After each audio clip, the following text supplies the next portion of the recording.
Good evening, everyone. Happy fall. Today we are meeting on the traditional territory of the Shawnee and South First Nations. We recognize, honor, and respect the presence of Indigenous people past, present, and future. The District of Metchosin is committed to reconciliation with these nations who have lived on these lands since time immemorial. Welcome to the Finance meeting of October 7th, 2024. Please be sure to have your cell phones turned off during the meeting. Committee, we have an agenda before us. Are there any additions or changes? May I have a motion for approval, please? Moved by Councillor Schuppen, seconded by Mayor Little. All in favor? Carried. Thank you. We have no presentations this evening. We will have a second meeting this evening, which will be a council meeting, so should you be interested in a presentation or more importantly, I guess, is a public participation. So at this point in this meeting, the Finance Committee meeting, it is time to have public participation. So if there's anyone in the gallery that would like to speak, please come to the podium, state your name and the street on which you live. You're welcome to come anytime.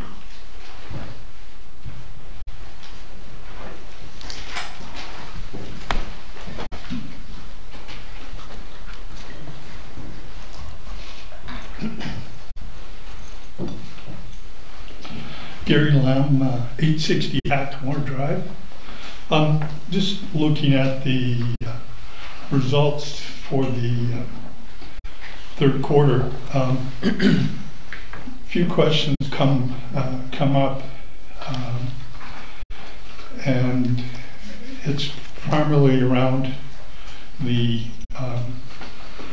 statement whereby we say that revenues are basically in line and costs are 61% of the expenditures of budgeted figures, and that we feel there's nothing, I guess, unusual. But when you look at certain cost centers, and particularly the fire department, there's substantial overages there, unbudgeted and substantial overages. So it raises a question, how can we make a generic statement that everything is basically in line when at least that department is substantially over or under budgeted in certain areas? So, okay, just. Thank you very much. Anybody else? Okay. Seeing no further interest or public participation, we'll move on to adoption of the minutes. So on page 3, we have the Finance Committee meeting, June 3rd, 2024. Move adoption. Moved by Councillor Gray, seconded by Mayor Little. Any comments? All in favor? Carried. And on page 7, Special Finance Committee meeting of July 9th, 2024. This is the joint meeting with the Agricultural Advisory Select Committee and the Metchosin Environmental Advisory Select Committee. Move adoption. Second. Moved by Councillor F, seconded by Mayor Little. Any comments? All in favor? Carried. Thank you. And on page 13, Special Finance Committee meeting of September 9th, 2024. Move adoption. Moved by Councillor Schuppen, seconded by Mayor Little. All in favor? Carried. Thank you. Moving on to reports on page 15. The staff report of the 2025 to 2029 budget and public consultation. I'll ask Mr. Creek to come to the podium, please, our CFO.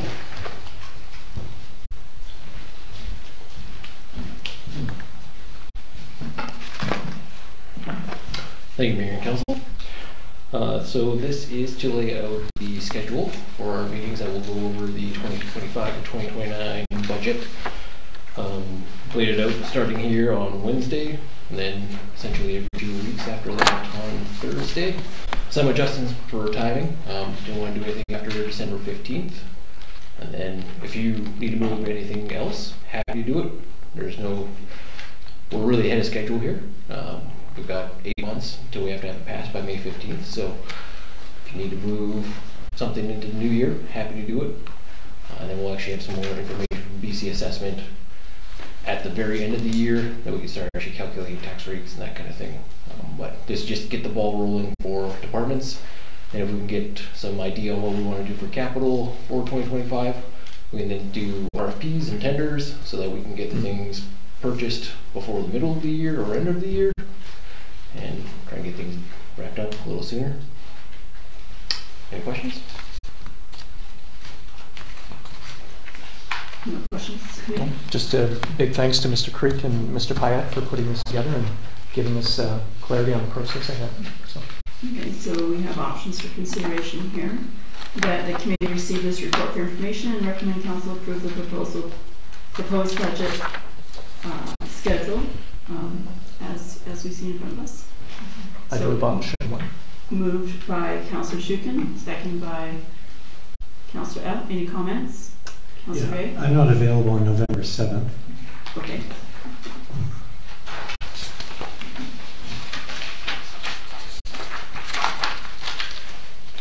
So we'll work this out to address a different date perhaps.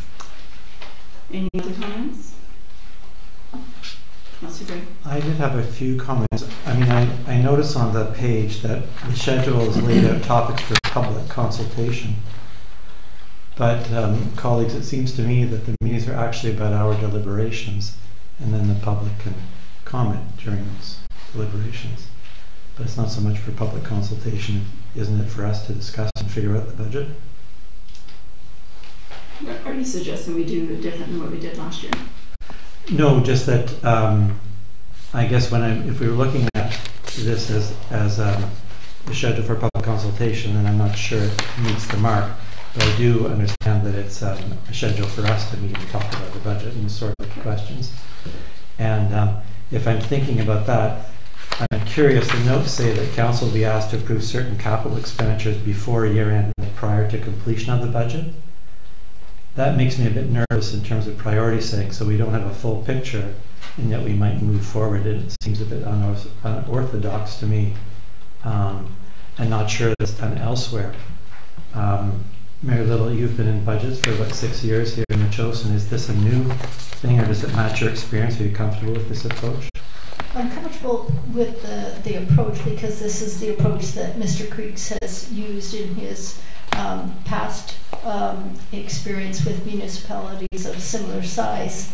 And then secondly, regarding the public consultation, I think, you know, what he's thinking about there, and correct me if I'm wrong, Mr. Creek, is transparency. That we're holding these meetings, these budget talks, making decisions in the public. So essentially it is consultation with the public as well, because they are afforded an opportunity to weigh in on those. Councillor Shukin? I'm personally very comfortable with the consultation as it's laid out here and as we did it last year, because there's two things that are done. Number one, the public has a chance to comment, and you, I think last year, Councillor Donaldson offered 2 opportunities.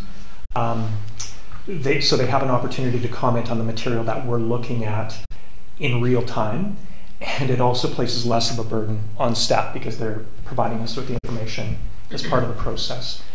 And doing something else, I just don't think our staff probably have the capacity to do something extra in terms of consultation. So yeah, I'm very comfortable with that.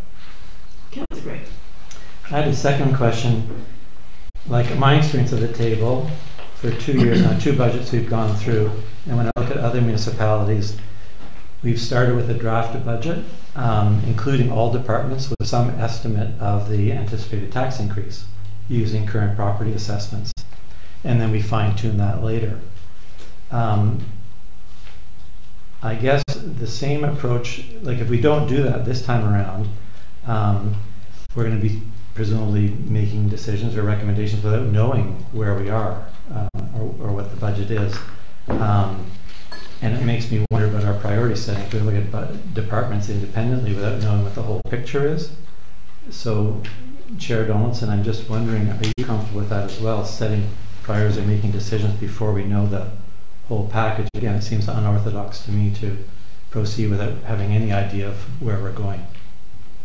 So I'm going to refer this back to CFO Creek. It's my understanding that we will go through each department, doesn't say specifically the departments here, but through the departments, and we can go back and as a whole and discuss the budget as we, so you've broken it down to smaller pieces for us. Yep, yeah, so we're going to go through on Wednesday, we're covering 3.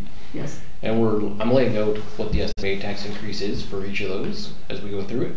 So you'll be able to add them up, and by the end of November, we'll have covered all of the departments. We can sum up the total of what the tax increase would be. And again, totally draft, not even close to being finalized. So when we get through all the departments and then get through the capital and the special projects by the end of December, we'll have a pretty good number coming back in January, because we'll have the completed roll from BC assessment. And like, all right, here's within 95% accuracy of what the tax increase would be based on the previous reports. They can go back and say, we want to cut this or increase that or change this or delay that capital project to next year or somewhere else in the 5-year plan. So that means that we would begin discussion of what the taxes would look like in January? Correct.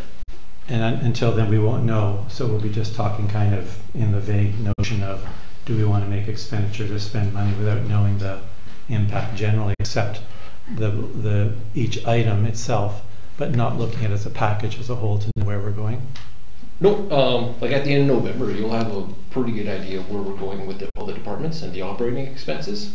Like the valuations from BC assessment, we're not going to see a 10% spike or 20% drop or anything. Like we're going to be pretty close to where we're at in 2024 and 2025. So the calculations are going to be pretty close. Like I'm not going to say 100% accuracy or anything like that, but if we're saying it's going to be a 5% tax increase based on everything that's been approved so far, that's not going to turn into 10% come March or April. No, I'm thinking not. It's more the idea that we're compiling or adding up these tax increases, but if we make decisions along the way, then I guess the suggestion is we're going to return to each of those decisions before we reach anything final. Yes. I'm just confused. It's very different from what's been done before here, as far as I know. Yeah, there will be a final report summing it all up and all the changes that have been made. And that'll be the one that comes out in April. We don't get the final revised roll until March 31st from BC assessment. So we can't set a final tax rate until early April. And that's when you can go back and say it. But the numbers and everything will be provided. Again, by the end of the year, you'll have a pretty good idea of where we're heading with expenses. And I wouldn't, the idea of like trying to come up with, let's look at it all at the same time. Like there's a lot to it and there's a lot of lines, and we really need to be focused on each department and what services we're going to provide from there, rather than saying, oh, well, we want to do more in public works, so let's pull back on the fire department, or more on the fire department, less on public works, or less on administration. Like each one has to be looked at separately as an idea of what service level we want to provide to the residents in the district. Right, but through the chair, I think the issue that I'm trying to raise is it's difficult to set priorities if you look at things individually without the context within which you're working. So last year, previous year, and Councillor Donaldson, I know all the years that you've attended, we've had a budget at the beginning that gives us roughly the tax increase, because it's not going to change much, as you point out, and you get a sense of it. What kind of ballpark are we in? Are we starting at 10, 12? Are we starting at 5? Where are we going to be? So anyway, but if you're comfortable with it, Councillor Donaldson, I'm along for the ride. I'm just concerned that we'll watch sort of how it goes. As to the public consultation aspect, I wonder, last year, you know, we give 4 minutes for each person to speak before each meeting. That's not much time to go through the issues. And then we denied the public an opportunity for an open house at the end. We said, there's, you know, that's done. I argued that we should have an open house because there were still questions coming to the podium. Would we have an open house this year? And I'm wondering if, like, I really value the public input. And I think open houses have been a long-standing practice in the District of Metchosin, and for all the reasons that we know, but we didn't want to do that last year. I understood at the end. Might we have meetings where the public could meet with our staff, like an open house, kind of a couple of them through the process, so they could come and ask questions and get their fill? Maybe council could attend, or individuals who are interested in getting the questions, or how could we involve the public a little bit more than just the few minutes they get to ask? And then oftentimes we don't answer the questions. People stand up, they ask a question, there's no answer provided. So I'm just wondering how we could do better on that. Okay, so I can answer to quite a bit of that. Going back to what one of your opening statements were there, that this is our committee, that we have to focus on the business here, and rightfully so. We've been put into this role to make these decisions. We do allow for public participation. Historically, we've always done that, and in Metchosin we have 4 minutes, which is a lot longer than most municipalities. And what we did last year is we allowed, because the public had asked if they could have input partway through the meeting, so we did allow that for the first time ever, and based on like a public participation mandate of the 4 minutes, plus we received quite a lot of correspondence, emails. Each of us has an email and a phone number and have been consulted, so that's open for consultation. We have the mayor's tea. There's a lot of public engagement. Well, 2 reasons why we didn't have the open house last year. One is because we added the extra 4 minutes per person that come to the podium. So that was a lot of consultation that we have with the public.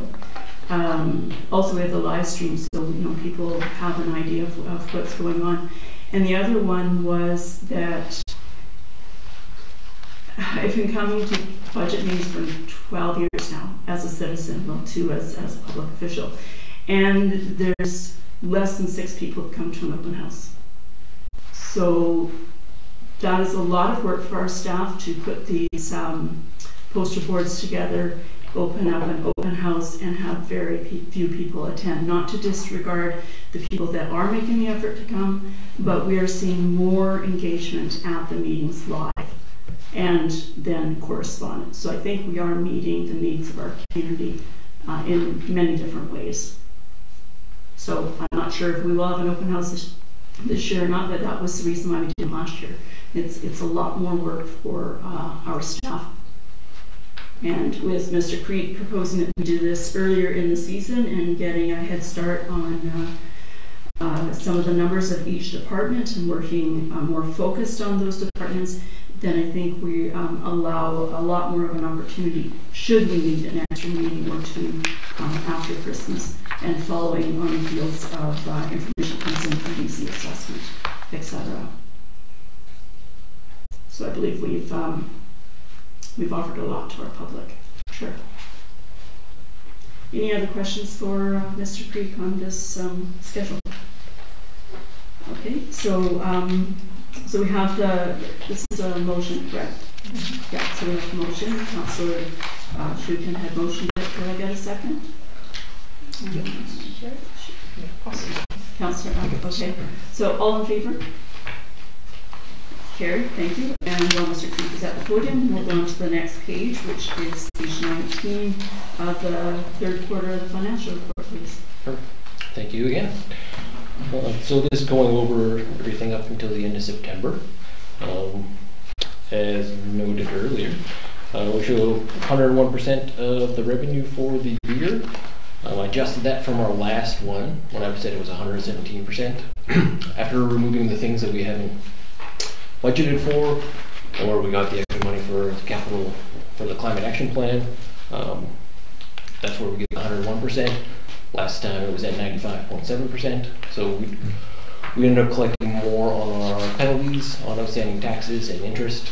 Interest just because interest rates went up, so therefore the province increases theirs, and then we collect based on their legislation. And for the expenses, so we're at 61% for the budgeted expenses for the year. That's where some numbers are higher, as Jerry pointed out earlier. And I'll say for that regard, because a lot of it is in the fire department itself, they do a lot of training and programs. A lot of it's paid for through grants. And so a lot of these things weren't budgeted for per se. Like the training revenue wasn't budgeted for, so that was pulled out. But that generated $58,000 of revenue by the end of September, and we still got 3 more months to collect on. And she's running a lot of programs, so that helps offset a lot of those costs. And that's where I feel pretty comfortable that everything does pan out by the end of the year, and that we're not going to be, I don't have to do a financial plan amendment to say, hey, we're now out of pocket this because we didn't collect enough grants or we didn't collect enough training revenue. Those things all end up offsetting at the end of the year. That's where we're looking pretty good. The small analysis, again, it was pretty much the same thing. Revenue is looking good. We collected $15,000 from Elections BC for being in the school. We're going to have another $15,000 coming in once they leave. And then, as mentioned, the outstanding tax balances and penalties there were good. And then we did get a little bit more in building permits to help increase the revenue from that department. Administration expenses, again, comes back to our contracted services, insurance, wages and benefits. We're going to have to bump up the budgets for those in the coming year. Except for contracted services, we get to reduce our financial services contract now that I'm here, so we can remove a large chunk of that, save some money there. But for wages and benefits, we have a new collective agreement that will be in place for 2025 because it expires at the end of this year. That'll end up increasing, not entirely sure what amount, but they're going to be in negotiations before the end of the year. For the fire department, again, it was the Volunteer Firefighter Society allowance, uniform and clothing for all the training going on, public education, travel, the building maintenance for the fire department there, and the EOC training. But again, that gets offset by a lot of grant revenue that we'll be collecting once the applications are put in. A lot of it expires at the end of December, so we'll be applying for that come January. That'll help offset all those costs. And then other departments like Public Works and Building Inspection, all those are looking really good, on track with everything for the year. And that's how we end up with 3/4 through the year and only 61% on expenses. Any questions? Committee, any questions for Mr. Creek? Councillor Shooter. Thank you, Councillor Donaldson, through you to Mr. Creek.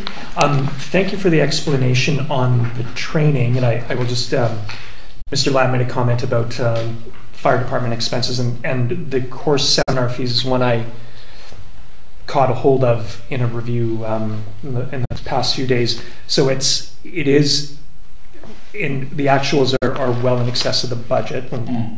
So I think you're saying, Mr. Creek, that we're going to get some of that money back, or it's going to be offset by grants? Correct. We're billing out to the, I think it was the Justice Institute. They end up paying for a lot of the firefighter training. So like we're incurring the cost now, but the revenue does end up getting collected. Plus we bill out to a number of other municipalities in the area, like Souk and Colwood and Langford. They all send their guys here. We get bored with the costs right now, but then we bill them, collect even a little bit of administration on there, and then we're made whole by the end of it. So okay, thank you. Thank you. Councillor Gray. So just to confirm, the over expenditures you're seeing that were unbudgeted will be net to zero in the end because of the training money coming in? The training and the grant revenue. So she's done Fire Chief has done a lot with Fire Smart and EOC and ESS, and they're all funded by UBCM and the other provincial programs. So we do the outlay to start, but then we just have to remit receipts in our report at the end of the year saying, here's what we spent it all on. Just like the Fire Smart, like all the wood chipping and everything like that. We're paying for those people to do their work now, but we end up collecting it by the So, if I may, through the chair, a number of the expenditures are not related to training. And so I'm just wondering, I suppose it'll come up in the departmental budget, how to look at that. But last year we talked about it and we learned that the issue, the over ones were in relation to poor communication, as explained to us by the fire chief. I believe I got it correct. The fire chief, there's poor communication between administration and the fire chief to know where her budget was. And so she said, it's difficult to manage when I don't know where I'm at. And so we have these over expenditures this year. Is that because we haven't improved the communication?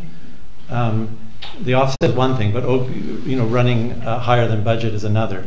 So why are the numbers higher on things like firefighter allowance? I think that was a fixed amount last year, we were told.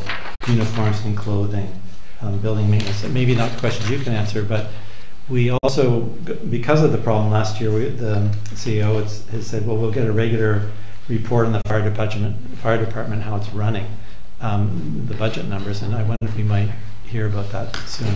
Okay. Well, I can speak to the allowance because when I was going through every department's budget with the manager, that came up because I was like, well, this is way too high. What's going on here? And she gave me a different number of people that were coming in to keep the operations 24/7 and what we have to pay them. So it was a higher number of people than what I found in the budget calculations, and that's where it should have been a higher budget number based on my conversation with her and how many people we were bringing in order to keep the 24/7 service available. So that is going to be changed in the 2025 going forward. The public education just spent a lot on it. I have a hard time saying it's a bad thing to do to keep everybody informed and ensuring that they're being fire smart. I'm not too sure what was going on before I arrived in regards to the reports, but Bob has set up bi-weekly, monthly meetings with all the department heads, and that's where I am providing them now with a budget to actual on a monthly basis, saying, here's where you're at. I highlight numbers where they should keep a track of and monitor what they're spending. So we have started that now, but hopefully we'll be able to rein that in for 2025 and at least for the rest of 2024. Okay, I have a question, Mr. Creek. When you're saying about the 24/7 coverage that we have with our personnel, by daytime, that's already built into wages. But what we added last year was for 7 days a week, we would have 2 people on overnight for a 12-hour shift. And then weekends, we'd have daytime and, well, obviously the other 2. So is there an additional manpower during the day, or is it the daytime? It's like there's 2 parts of this budget that I'm... Yeah, it was, from my discussion with her, it was more of a, they put in like half of the number of people that were actually required to keep it operational for 24/7. Yes, I remember a lot of discussion about it at the time. And so maybe they left the original number in there from the original budget discussion, and then by the time everything changed, by the end of it, that was just missed. Again, I just found it in a note inside of a spreadsheet, and that's why I thought, well, that doesn't match to this, and that's why we're over budgeting for like $8,000 in there compared to what it should be. So something that can certainly be revisited here in the 2025 one, but from what I gathered in her presentation in the past month, seems to be going quite well. So I think that's somewhere we might want to focus money to, but certainly open to your input.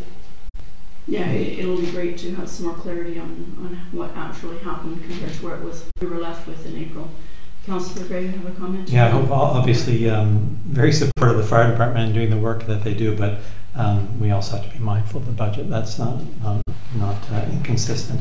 The other question I had was in relation to the capital projects. In the last meeting, the Finance Committee meeting, we heard that there were 2 reasons why we weren't spending, and you said that was a concern. And one was lack of contractors or unavailability of contractors, and the other was lack of staff time. I wondered if we could hear, perhaps at our next meeting, which projects did we put out for contract that didn't happen, and which ones did we just not get organized because we just don't have enough staff to do. So I think it'd be helpful to know if it's just one project or if it's all the projects or what actually happened. Yeah, I can provide greater detail. We can add it on to the Wednesday meeting if you want to. Great, Get it done sooner. that'd be super. Thank you. Councillor Just not on this in particular, but I would like to know when we're going to be discussing the Growing Communities Fund.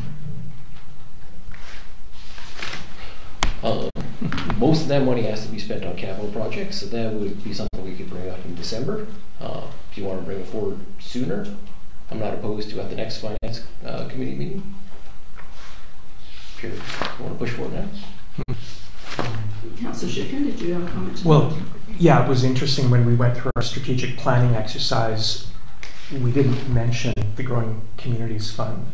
And I think that was maybe not intent, well, there was a reason for it, because I think we're busy this year, but I think it's very much something that we should dig into in 2025 for sure. So. Yeah, it's been sitting there for quite a long time now, and it could really be helpful in a lot of the projects that we have on tap for the community. Mary Lou, did you have a comment? Yeah, no, I had also heard from the fire chief that you had asked for numerous meetings with her and vice versa, and you had asked for some different reporting, and she asked you for more communication. So I think you were being a little bit modest when you were saying that you're just meeting bi-weekly. I'd heard that there was a number of different meetings that was going to be helping with what Councillor Gray was talking about in terms of the communication. So thank you for that. Oh, yeah, you're welcome. I just figured little one-offs for 15 minutes isn't really a big deal. Just kind of keep the communication flowing back and forth. Because she was doing an incredible job getting all the money coming in through grants, and that's where something I'm helping take off her plate in one regard is because she's doing so much here. Or I'm like, well, I should be doing grants, right? I'm the money guy. I can get her to write a report on what she actually did with it, but I should be gathering the receipts, submitting off to the province, and collecting the funds. So it's just, yeah, they're certainly more than once every 2 weeks. Thank you. And Councillor Gray, did you have another comment? I'm good, thank you. Okay, great.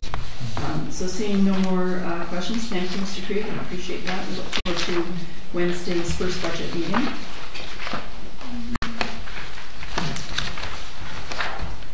So now we move on to page 33 of the Councillor's report.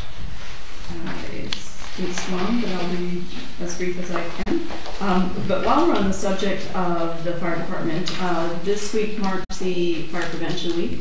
And so I just noticed out on the counter there's a very colorful, well laid out piece of paper from the department about smoke control and burning guidelines. So please, everybody, pick that up and have a look.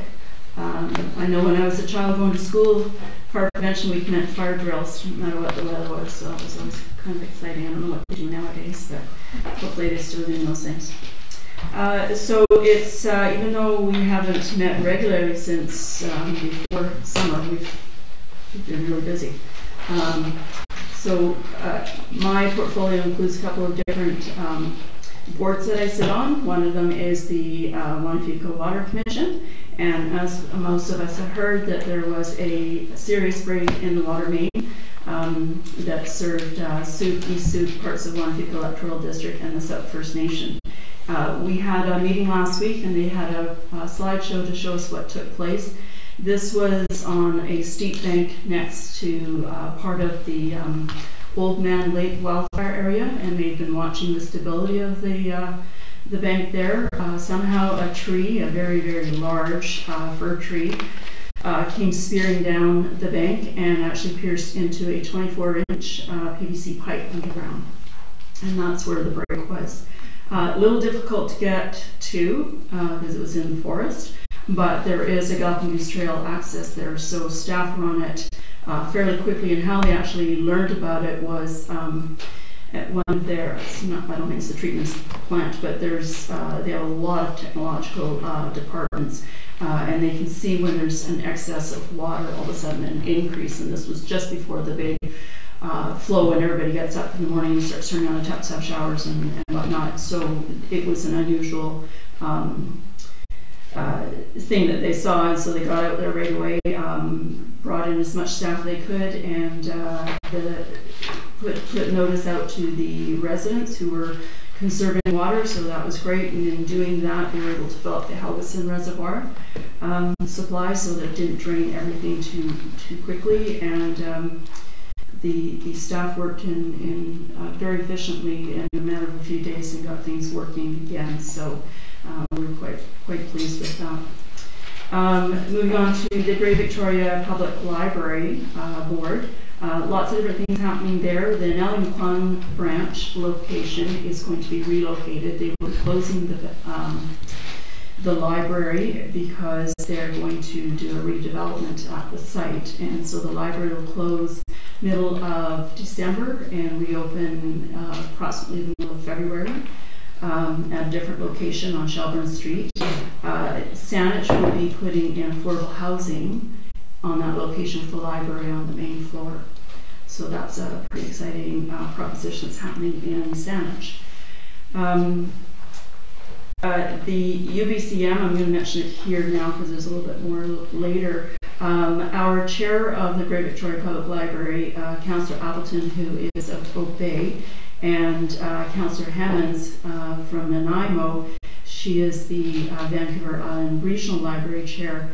They had teamed together and met with Ministry of Municipal Affairs and Kang ahead of the UBCM, similar to what we had done in getting a letter to Rabbi Callan about being proactive with all things housing.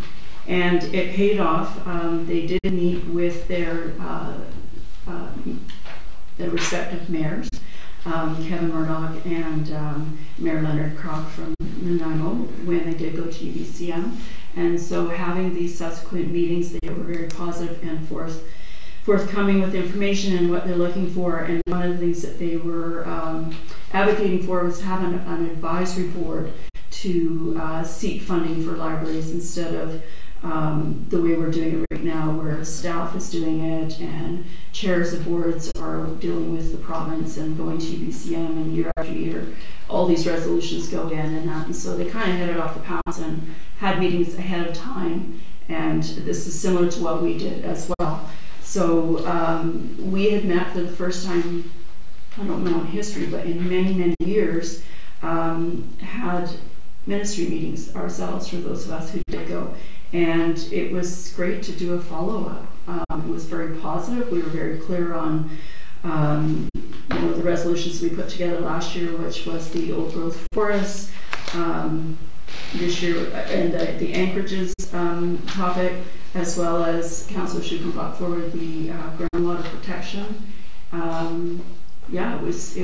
We were really welcomed. Anytime the minister didn't have an answer, or did have an answer but still engaged his or her staff, everybody was forthcoming and very supportive with us going forward in our little community, and really heard what we had to say on behalf of our residents and in the case of the shoreline or the forest. So we gave examples of what's going on in our community and where our allegiances are, not to be negative about logging in the forest, but how do we protect and how do we find economic development and everything working together. So those were very good experiences, and I think advocating in these different manners is a lot better than fist pounding on the tables and getting angry. It was really civil, and I don't think it's just because there's an election coming up, but there were really good conversations. The exciting part about things at UBCM or AVIC is always the debates and seeing what little communities and big communities can do when they put their heads together and get things done. So those are all really good experiences. The other thing with UBCM, while I am still on the same topic, is I had an interesting experience in that I chose to, I couldn't attend the whole time because I had some serious obligations on the farm this year. So I carpooled up to Nanaimo with some colleagues from Colwood, and we walked on the Hulo ferry, which was quite interesting. Got us right there, cut down on the time. Parking by day was $14 as opposed to $23 at Swartz Bay, it took us right to the convention center. I think it takes a little bit of time from Swartz Bay to get downtown. Councillor Shufin, I think you took the bus. I'm not sure how long it takes, but it's rush hour on a Monday morning. So I was able to get there ahead of the sessions, whereas if I had taken Swartz Bay Ferry, I would have missed probably the first session at least. So it's interesting, and the cost was not so bad compared to the amount of time, and I was able to get 3 full days in and come back on Wednesday evening. So that was financially, I think that was a good choice for me, given the short time that I had, and impactful because I could still be part of a bigger picture with my colleagues and the colleagues that I met while I was there.